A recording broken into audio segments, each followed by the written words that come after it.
Assalamualaikum warahmatullahi wabarakatuh. Perkenalkan, saya Rubiati, NIM C1B019135, Prodi Manajemen kelas R004. Di sini saya akan menerangkan resistensi dan bagaimana cara untuk mengatasi resistensi tersebut. Definisi resistensi. Resistensi atau penolakan merupakan suatu sikap ataupun tindakan menentang, melawan, menampik, menghalau suatu tekanan atau perintah yang datang dari luar. Resistensi terhadap perubahan dapat diartikan sebagai keinginan untuk tidak melakukan perubahan. Resistensi ini dapat berakar dari banyak sumber, termasuk perbedaan informasi, persepsi, kebutuhan, dan kepercayaan. Juga sistem informal dan formal yang telah ada, serta proses yang potensial untuk bertindak sebagai masalah dalam perusahaan.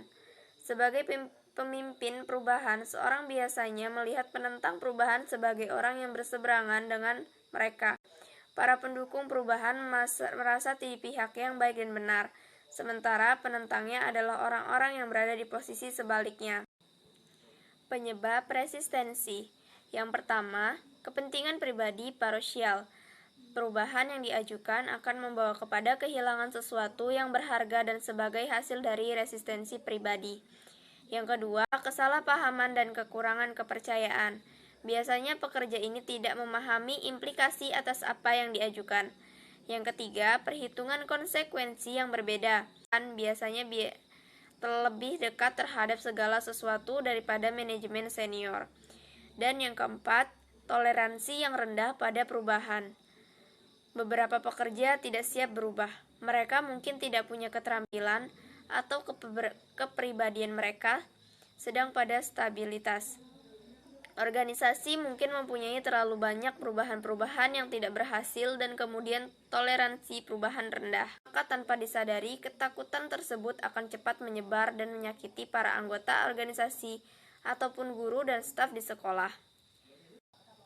Yang kedua, merintangi.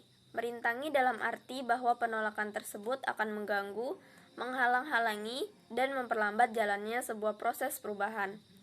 Dan yang ketiga, melumpuhkan. Melumpahkan dalam arti kegiatan atau pekerjaan pokok institusi tidak akan berjalan sebagai semestinya.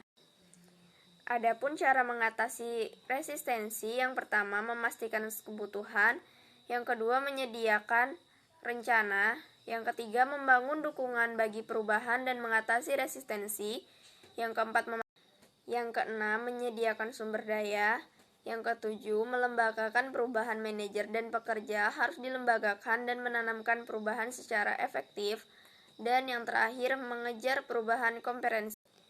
Dari penjelasan tadi dapat kesimpulan bahwa organisasi yang sukses adalah organisasi yang bisa menguasai lingkungannya dengan menemukan kesesuaian optimal antara karakteristik organisasional. Organisasi akan selalu ada resistensi atau penolakan terhadap perubahan tersebut. Baik, mungkin sekiranya hanya itu yang dapat saya sampaikan. Kurang lebihnya saya mohon maaf. Wassalamualaikum warahmatullahi wabarakatuh.